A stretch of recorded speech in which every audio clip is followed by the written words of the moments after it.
Bung Parvelak di acara Pro Kontra, di mana setiap narasi memiliki sudut pandang berbeda, tergantung bagaimana Anda menilainya, dan Anda tidak perlu merasa berdosa, karena kita baru saja minal aidin wal faizin.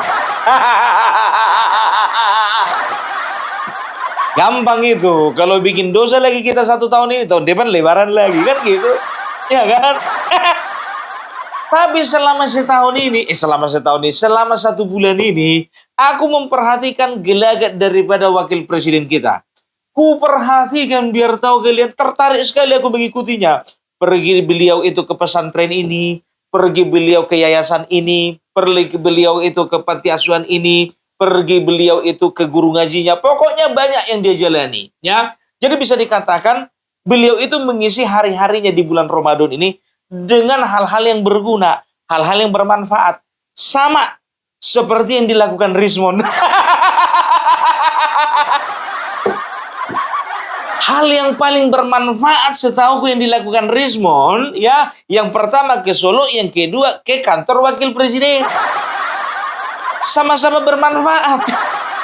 Tapi lebih bermanfaat lagi apa yang dilakukan Mas Wapres.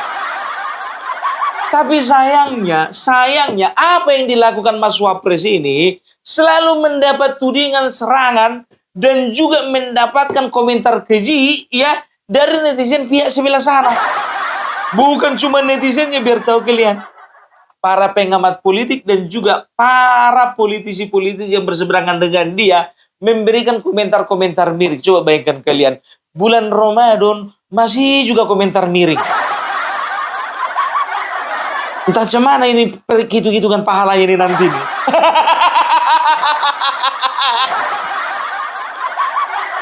Jadi gue bilang sama kalian, ya, ini berdasarkan sejarah, ya, dari semua wakil presiden yang pernah ada di Indonesia, ya, 14 wakil presiden yang pernah ada di Indonesia ini, Mas Wapres Gibran Rakabuming Raka adalah wakil presiden yang paling banyak mendapat serangan.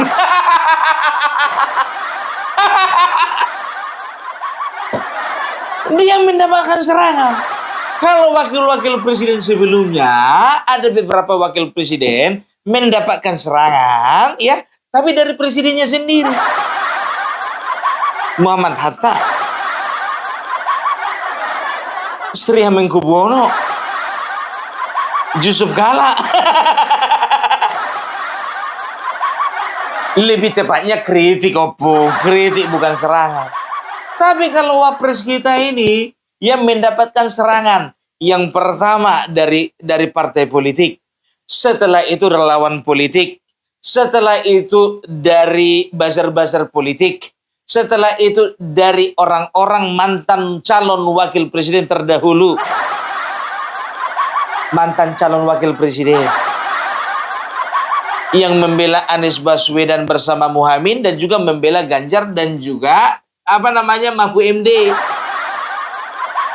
Dan yang paling brutal, biar tahu kalian, beliau itu mendapatkan serangan dari lawan-lawan politik bapaknya.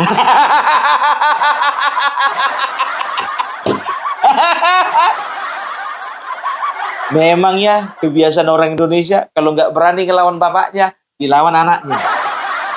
Nggak bisa ditumbangkan bapaknya, tumbangkan anaknya. Pengen.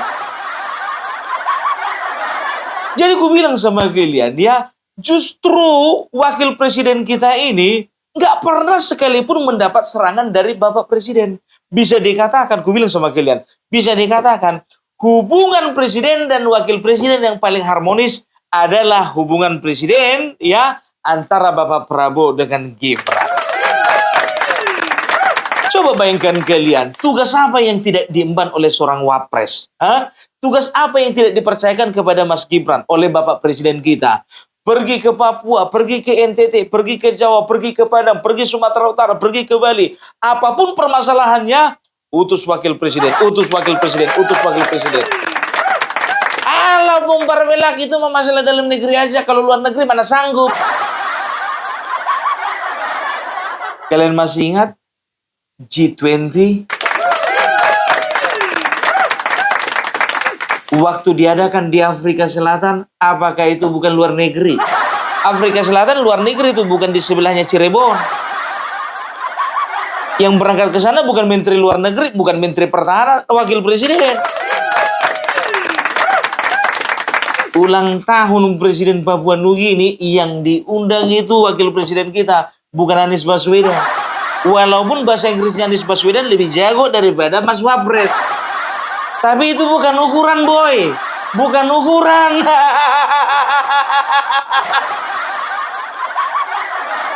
Jadi contoh ya, antara Bapak Presiden Soekarno, presiden pertama, dengan wakil presiden kita yang pertama juga, Bapak Muhammad Hatta, ya, Dr. Anus Muhammad Hatta, ya, ini hanya bertahan akurnya 11 tahun.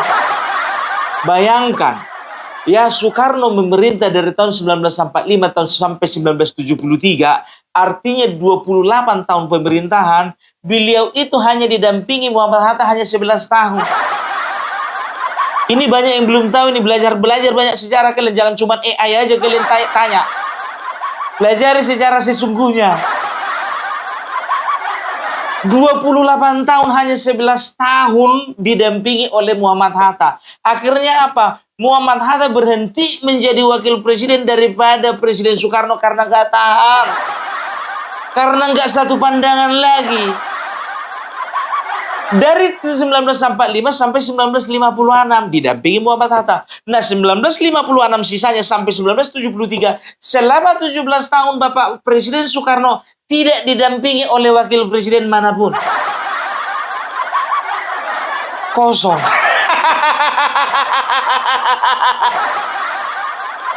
Tujuh 17 tahun. Ya, jadi di sini sebetulnya bisa ditarik kesimpulan, ya, sebetulnya Indonesia ini, ya, kalaupun hanya dipimpin seorang presiden, nggak perlu wakil presiden bisa. Buktinya 17 tahun kemarin bisa. Nggak dijajah lagi kita sama Jepang. Nggak dijajah lagi kita sama Belanda. Tapi karena berbeda pandangan, ya, kalau Bapak Presiden Soekarno memilih jalan, ya, demokrasi terpimpin. Nah, kalau Bapak Muhammad Hatta, ya, beliau itu lebih memilih sistem demokrasi parlementer. Kan begitu, makanya mereka itu bisa dikatakan, ya, kayaknya kita nggak sejalan lagi deh. Udah deh, kayaknya cukup sampai di sini. Kan begitu. Nah, akhirnya tahun 1973 jatuhlah pemerintahan ke tangan Soeharto, ya. Yang dikatakan itu Bapak Pembangunan. Yang kemarin itu dapat predikat pahlawan nasional. Yang sebelah sana ngamuk-ngamuk gara-gara Bapak Soeharto dikasih gelar pahlawan nasional. Gak terima dia. Siapa sih, Bung? Merah. 1973, ya, Bapak Soeharto didampingi oleh wakil presiden kedua, Sri Sultan Hamengkubuwono ke-9.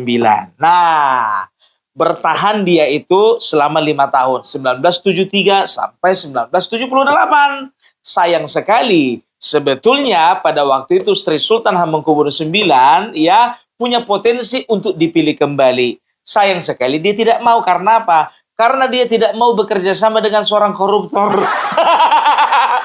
Dia sudah mencium bau-bau korupsi di dalam pemerintahan yang dipimpin oleh Soeharto ini. Bayangkan, 5 tahun pertama sudah korupsi. Kan begitu. Nah, masuklah, ya, wakil presiden berikutnya, ya, yang bernama Bapak Adam Malik. Dari tahun 78 sampai tahun 1983. Ya, setelah itu masuk wakil presiden keempat, ya, Bapak Umar Wirahadikusuma. Tahun 1983 sampai 1988.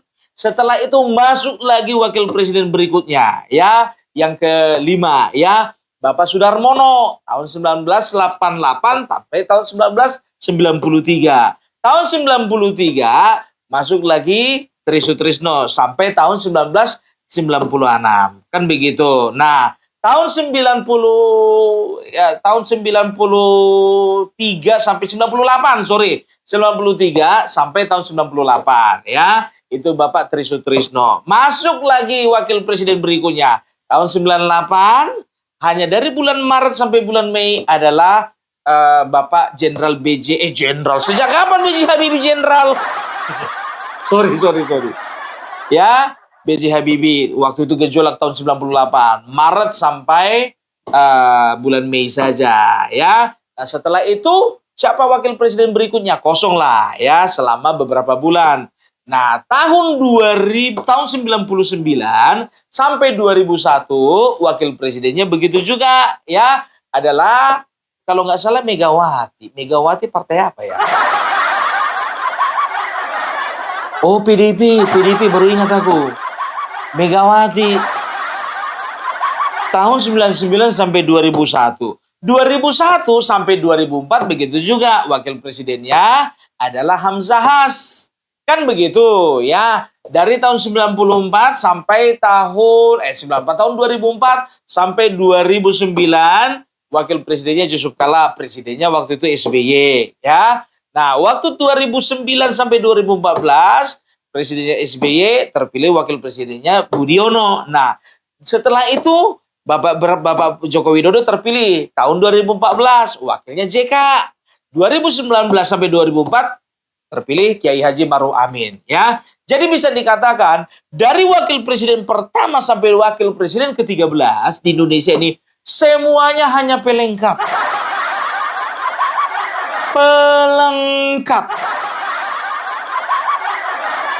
Tidak ada wakil presiden yang ada di Indonesia ini dari 13-13-nya yang mendapat tugas selengkap daripada Mas Gibran. Pergi ke sana, pergi ke sini, atasi ini, atasi itu. Memang betul, beliau nggak sempurna ya.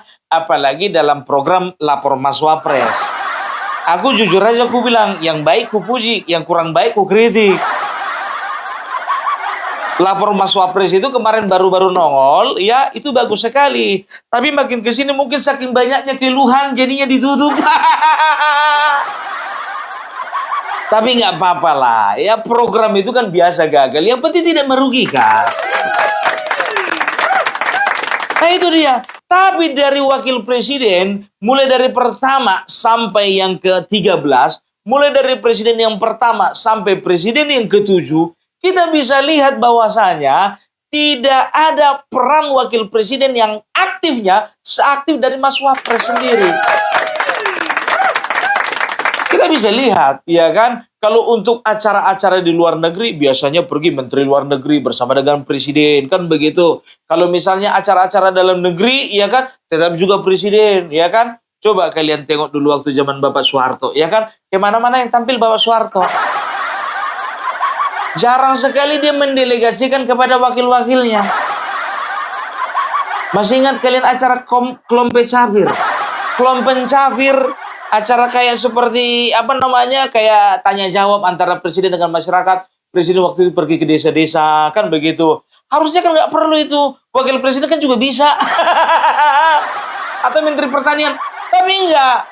Bapak Presiden Soeharto selama 35 tahun pemerintahannya, ya, 35 tahun pemerintahannya, dia itu menunjukkan powernya dia itu lebih besar daripada wakil presiden. Dia nggak mau sebetulnya. Sebetulnya nggak ada pun wakil presiden ini bisa. Bisa, sangat bisa. Kan begitu, kita bisa lihat bagaimana peran sertanya. Cuman begitu dia, kalau dalam politik, apalagi pemilihan langsung, ya, pemilihan dipilih oleh rakyat, ya, itu ternyata, ya, sangat menentukan, ya, sangat menentukan apakah presiden tersebut, ya, elektabilitasnya makin naik atau makin turun. Kan begitu.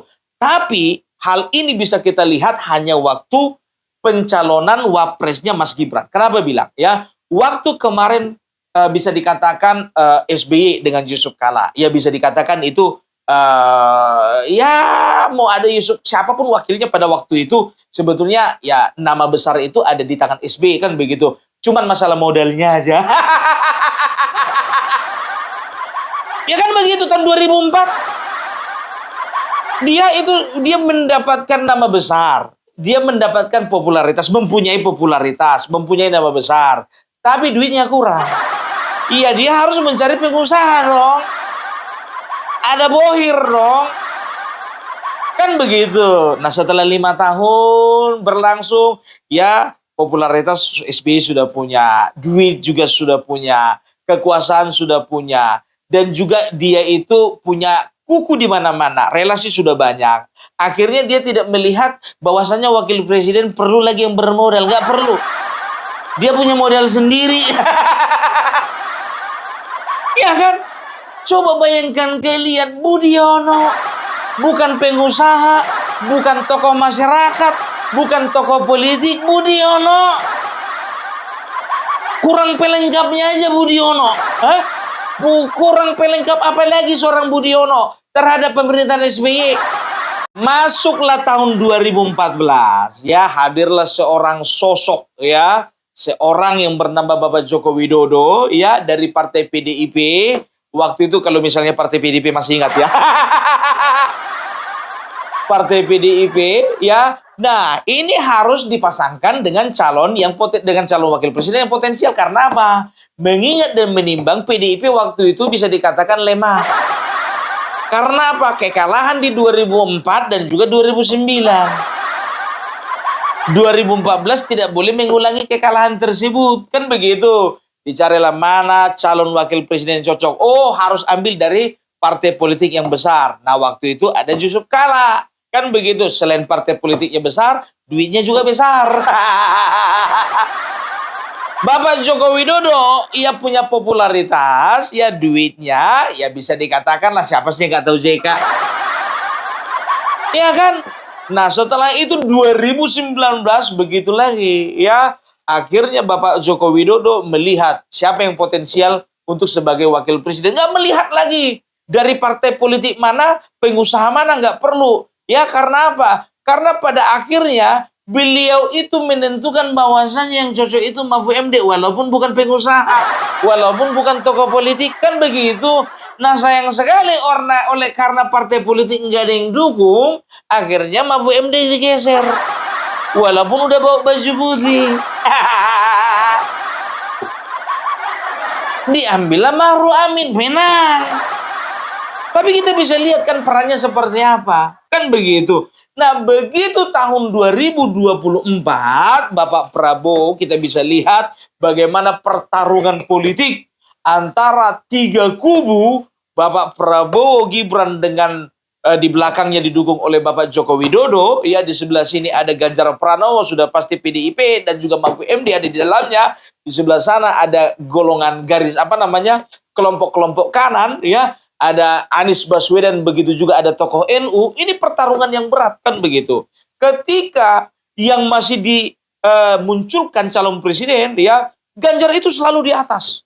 Ratingnya selalu di atas, elektabilitasnya di atas. Setelah itu Prabowo, setelah itu Anies Baswedan, kan begitu. Bahkan jauh Prabowo itu di bawah dari Ganjar Pranowo, kan begitu. Nah, setelah dimunculkanlah wakil presiden, Ganjar Pranowo ada Mahfud MD, Prabowo ada Gibran, Anies Baswedan ada Caimin, langsunglah elektabilitas dari dari pasangan Prabowo Gibran itu melonjak naik ke atas. Itu dia, baru di 2024 inilah terasa bagaimana efek dari wakil presiden bisa menaikkan elektabilitas. Makanya kalau ku bilang Bapak Prabowo sangat menghargai itu, banyak pihak yang mengatakan, ya, bahwasanya Mas Gibran ini tidak punya andil apa-apa di dalam Pilpres kemarin, itu salah besar. Berarti dia itu naik di tengah jalan. Dia nggak memperjuangkan, tidak memonitor waktu masa-masa kampanye. Ya, coba bayangkan kalian, Mas Gibran, ya, dengan umur 37 tahun. Waktu itu keputusan MK, ya, mengatakan bahwasanya, ya, 35 tahun boleh, yang penting sudah sudah pernah menjabat sebagai kepala daerah. Ku bilang sama kalian, ini benar-benar, ya, aku baru sadar, ya, aku cari sumber, ya, mengenai kenapa sih PDIP ini selalu menyerang Prabowo Gibran mengenai mengenai batas usia, ya, yang ditentukan. Katanya mereka itu mengangkangi atau ngerjain undang-undang gitu, ngerjain konstitusi, ya. Tahu enggak kalian, Puan Maharani pun di awal-awal, ingat ini, kalian cari pasti dapat. Puan Maharani pun juga di awal-awal, ya, mereka kepingin yang jadi wakilnya Ganjar itu Gibran. Hanya saja mereka sedang menanti keputusan dari MK. Salah besar, keputusan MK itu lahir setelah Prabowo bergandengan dengan Gibran. Diperjuangkannya itu waktu Prabowo dengan Gibran, salah. Justru PDIP sudah mulai memperjuangkan supaya Gibran itu ya bisa lolos menjadi wakilnya Ganjar dengan apa? Dengan pengajuan, kita nggak tahu siapa di belakang yang mengajukan, dia bisa siapa di belakang yang menggugat, supaya batas usia minimal itu 35 tahun. Itu bayangkan, aku baru dapat tadi beritanya. Puan Maharani juga mengatakan, ya kita lihat aja lah nanti. Kalau memang MK sudah memutuskan bahwasannya batas usia 35 tahun, nanti Gibran akan kita calonkan. Makanya mereka kesal. Karena apa? Karena perjuangan untuk supaya Mas Gibran itu bisa masuk menjadi calon wakil presiden, kita nggak tahu apakah mereka yang memperjuangkan ataupun siapa juga yang menggugat, nggak jelas ya. Karena memang sampai sekarang pun juga belum ada sumber yang mengatakan yang memperjuangkan adalah timnya Prabowo Gibran, yang memperjuangkan adalah PDIP. Tidak. Tapi ini dari mulutnya, dari mulut Puan Maharani sendiri mengatakan mereka pun sedang menantikan keputusan dari MK. Artinya apa? Artinya jauh hari sebelum penentuan pasangan, ya masalah usia ini, batas usia ini sudah diperjuangkan. Makanya kesal PDIP. Kenapa? Mereka merasa bahwasanya Gibran dibaca oleh Prabowo.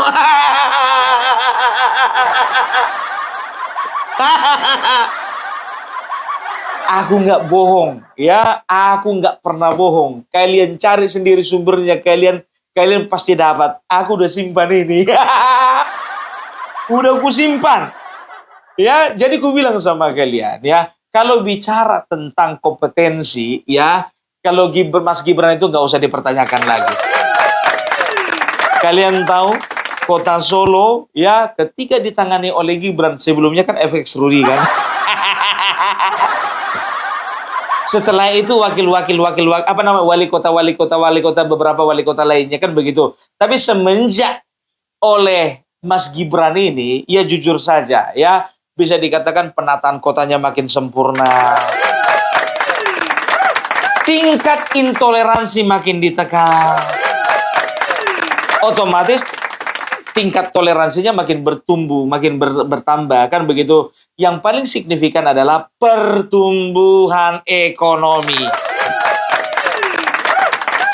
Makanya jangan mentang-mentang wali kota Solo itu banyak mainan, ada Iron Man, ada Batman, ada Spider-Man, ada mobil-mobilan, ada robot-robotan. Kalian kira ya dia nggak punya kemampuan untuk memimpin sebuah daerah? Punya, nggak disangsikan lagi. Justru ketika dia berhadapan dengan boneka Iron Man, Batman, Superman, ya itulah generasinya kan begitu. Dia itu berpikir bagaimana supaya dia menyerap energi dari Superman. Dia menyerap energi dari Iron Man. Dia menyerap energi dari dari Batman. Dari tokoh-tokoh fiksi itu dia bisa bisa menumbuhkan semangat. Kalau mereka aja tokoh fiksi bisa punya semangat, kenapa saya tidak? Kan begitu, daripada pejabat-pejabat lainnya di dompetnya foto istri, di HP-nya foto selingkuhan. Itu nggak jadi ukuran. Ya kan, tapi ya sudahlah ya. Akhirnya Mas Gibran Raka Buming Raka berhasil menjadi wakil presiden. Tapi tidak berhenti di situ saja. Serangan bukan makin berhenti, makin membabi buta. Bayangkan kalian membabi buta. Udah cacat haram lagi. Babi haram, buta cacat. Iya kan, udah haram cacat lagi.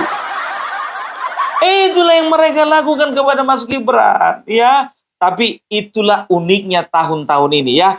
Kalau kita kemarin-kemarin, mulai dari tahun 2004, 2009, 2014, 2019, ya, pertarungan politik itu dimulai, ya paling tidak 2 tahun menjelang pilpres.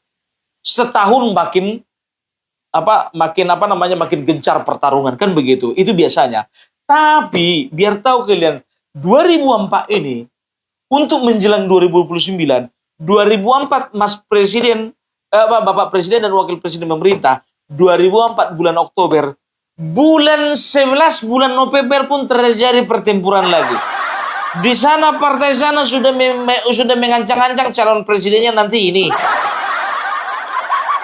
Ada lagi kemarin biar tahu kalian ya, partai politik yang belum terverifikasi mencalonkan Anies Baswedan. Ada itu Partai Perubahan mencalonkan Anies Baswedan menjadi calon presiden Republik Indonesia 2029. Wow, kemarin pertama-tama semangat, ujung-ujungnya nggak kelihatan lagi partainya itu di mana. Kan begitu, ditambah lagi ya, pokoknya ceramah-ceramahnya ini ceramah-ceramah politik. Pergi ke sana ngomongin politik, pergi ke sana gibahin pemerintahan, pergi ke sana ngomongin kebijakan presiden. Kalau mau komentarin tentang presiden, ya jadi anggota DPR kau. Bukan jadi penceramah. Ceramah di sana yang diomongin presiden. Ceramah di sana lagi yang diomongin wakil presiden. Ceramah di sana yang diomongin mantan presiden. Sedangkan dia sendiri yang gagal jadi presiden nggak pernah diomongin. Itu dia. Aneh kan? Aneh. Makanya aku bilang, seberat-beratnya Bapak Joko Widodo menghadapi lawan politik, lebih berat lagi Mas Gibran.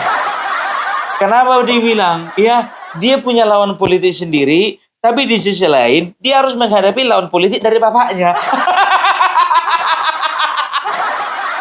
Dia punya lawan politik sendiri, tapi dia juga harus menghadapi lawan politik bapaknya. Mengerikan. Itulah nasib seorang anak. Ibaratkan hutang, ya bapaknya yang ngutang, anak yang bayar.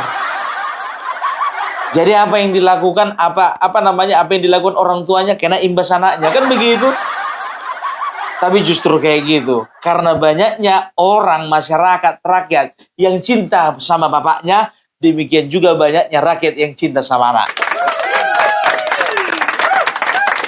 Itu dia, bayangkan kalian ya, karena sentimennya orang ini bukan hanya Gibran yang ditakutkan ke depannya menjadi presiden. Ikut Jan Etes pun ditakutkan orang ini untuk jadi presiden. Jan Etes masih lama lagi, Pak.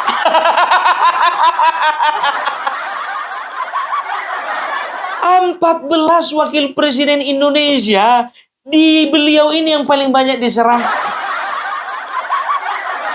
Bayangkan biar tahu kalian, baru 1,5 tahun nggak bisa tenang hidupnya.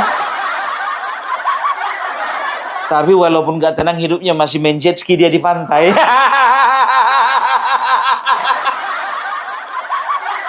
Garuk-garuk kepala lah si Refli Harun kan. Abraham sama begini juga. Nggak jadi di pemakzulan. Menikmati hidup kali si Gibran ini, main jet ski dia. Nggak ngaruh kayaknya pemakzulan ini. Kayak mana lagi mau pemakzulan, sedangkan yang bikin bukunya aja udah menyerah. Di awal tahun kemarin, tidak ada orang yang besar nafsunya sebesar si Rismon untuk memakzulkan Gibran. Bayangkan kalian, ketika seseorang mempunyai resolusi, ingin punya penghasilan besar, ibadahnya makin benar, menjadi pribadi yang lebih baik lagi, mendapatkan harta segini, ya kan? Dia punya resolusi cuma satu, makzulkan Gibran. Bayangkan kalian, segitu banyak resolusi yang bisa dipilih, cuma itu pilihannya. Tapi akhirnya apa? Tumbang juga kan? Ya kan? Ternyata dia salah membuat resolusi. Maunya resolusinya, ya waktu kemarin itu, resolusi tahun 2026. Dapat parcel dari Gibran. Andaikan dia bisa kembali, Aku rasa itu yang dia tuliskan.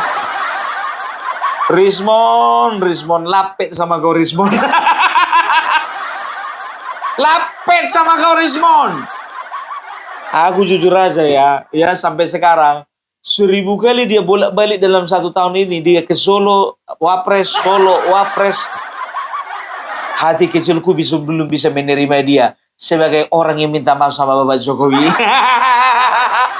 Bayangkan, sedangkan Opung Parbelak yang satu kampungnya sendiri nggak bisa maafkan dia, apalagi kalian kan.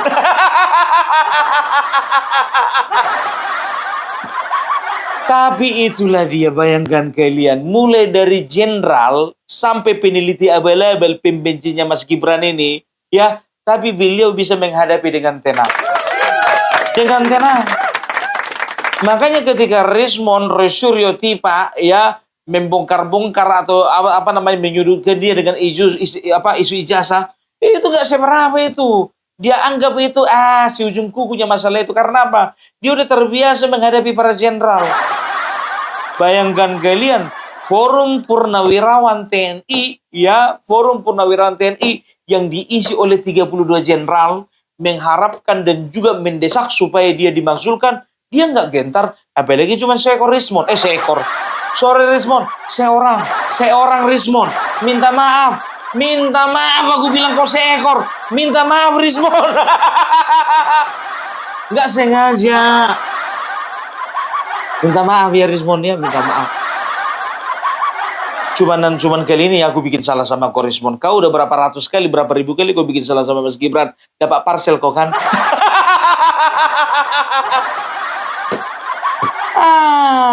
Itu dia, makanya gue bilang ya, ini adalah keunikan dari seorang wakil presiden kita ya. Jadi itu dulu dari Opung Parbelak. Kita ketemu di acara pro kontra selanjutnya.